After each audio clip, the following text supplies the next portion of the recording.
the head of service of DGOIB, the Office for Infrastructure and Logistics in Brussels in the European Commission. Mr. Becquet, I give you the floor, and I'm very excited about your participation here. Thank you, Marga. I see you can see this one pager. So good morning, everyone who is connected.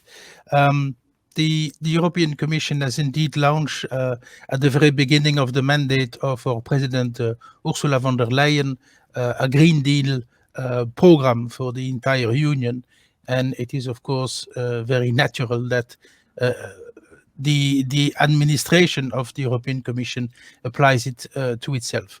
So we came up very recently with a very ambitious plan that would give us climate neutrality by 2030. So as you can see from this one pager, you have several building blocks in that plan. One concerns building and workspace, the other one concerns greener mobility. There is, of course, all the help of the IT elements there. Then we have to proactively look to circular economy and to ecosystem and biodiversity. It also requires that all the colleagues walk the talk, as we say, and are fully engaged in this program. And then what is really left from the carbon that we could not reduce would then have to be compensated. And this is, in a nutshell, how we want to achieve climate neutrality by 2030. Now, I have to say that we have been in a very strange situation for the last 2 years. If you remember, in March, April 2020, we were hit by what was to become a pandemic, and nobody really knew how long it would last. And so we decided to take benefit of this situation to reflect on our internal needs. And this is extremely important because the best square meter of office building from an environmental point of view is the one you don't have. So if you start by reducing that, of course, you start to address the question of climate neutrality. And this is why we have embarked on a 10-year plan to reduce the surface of office space used by the European Commission by 25 to 30% reduction. So that's quite a lot. That's bringing us from about 780,000 square meter of office down to 580,000 or 550,000, and also reducing the number of buildings, having less small entities, bigger ones, because there you have economies of scale and of course also economies of efficiency, but also abandoning gradually old buildings for new ones, which is also what the industry is looking to, because it is an opportunity to renovate old buildings and to make them more efficient. Greener mobility, well, we just had a little hint by the first intervention. How do we commute? How do we move from one building to another? This is extremely important. We can see it already here in Brussels, where the traffic is becoming almost impossible. I was lucky to be in time this morning, I have to tell you, and public transportation is not always as it should be, in particular because there's a strike of the public transport today, so that's adding a complexity to the complexity. But also here, we have really to accompany all our colleagues to see how we can change the mind, or we can change the approach regarding mobility. IT, as I mentioned, is an extremely important tool. And again, here, we've learned a lot of this pandemic.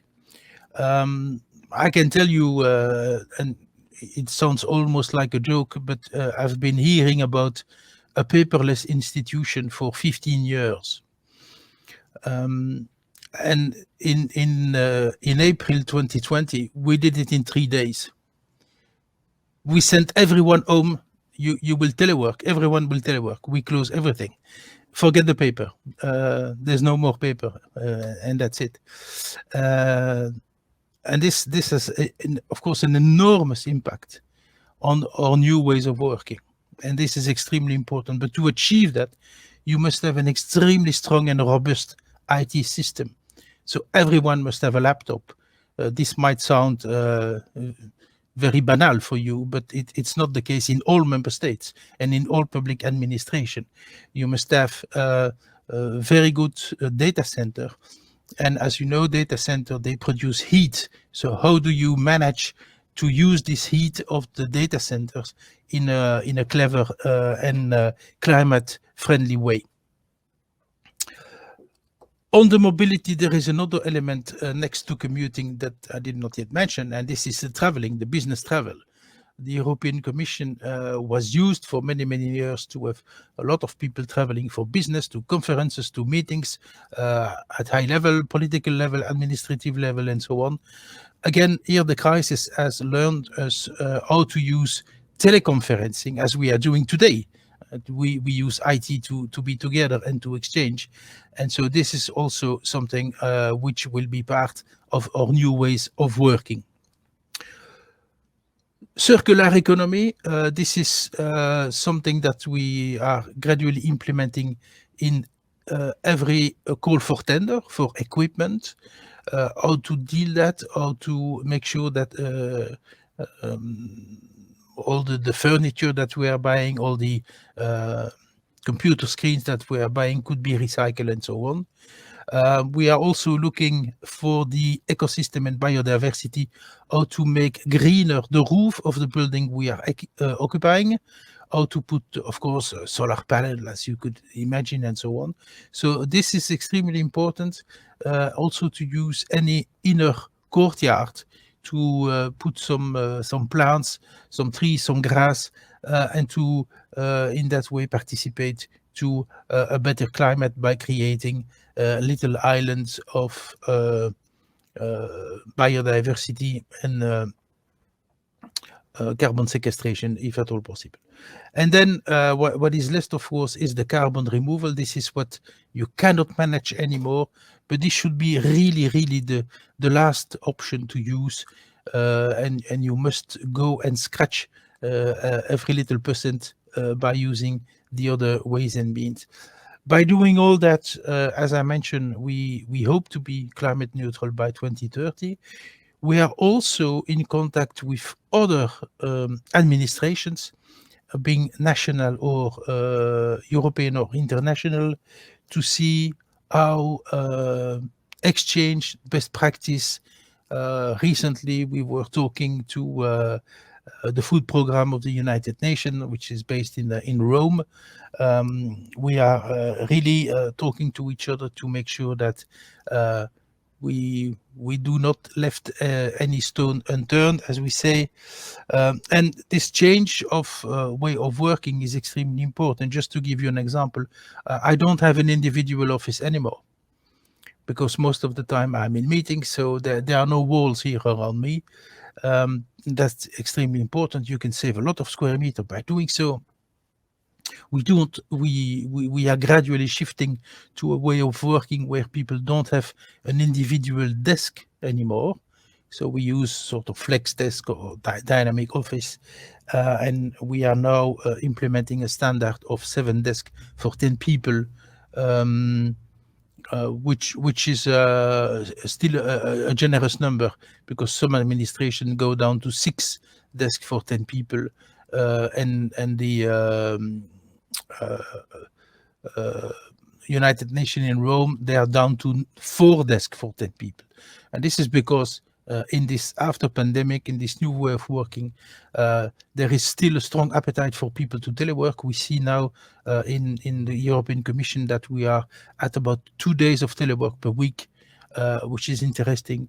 And of course, that brings you a lot of economies in terms of square meters and efficiency. Our building policy is also stretched until 2030, and we are gradually replacing as I mentioned, old building by new ones with much better um, energy efficiency. Of course, there are some buildings that we have to keep because they are just iconic, like the Berlaymont, which is the seat of the European Commission, and this is also true for the other European institutions like the Parliament or the Council. Um, Also, something to bear in mind for those who want to embark on that is that the much greater use of telework has an impact on some other elements like catering. How do you provide a canteen for people when you have less people coming? How do you manage that? How do you manage that you reduce the waste from your canteen? So this is something that we are already implementing, and that is extremely important. I already talked about paperless, so you need less printing, but it's not because you come back to the office that you should start printing again like before. So we are reducing the number of printers drastically. Um, Data center, I already mentioned that. This is really a key element because those data centers are producing a lot of heat. So how do you use that heat in a clever way? This is really a technological challenge. And a last element, which is the human dimension, and then I will stop here in the interest of time. It's how do you manage your childcare services, like creche, kindergarten? How do you organize that in a world where people do not come to the office each day? So you see that we have a lot of challenge. The spectrum is extremely wide. We are embarking on something which is very ambitious, but we will strive to achieve those goals, and of course fully prepare to share with others. Marga, I will stop here in the interest of time, and I'm in your hands.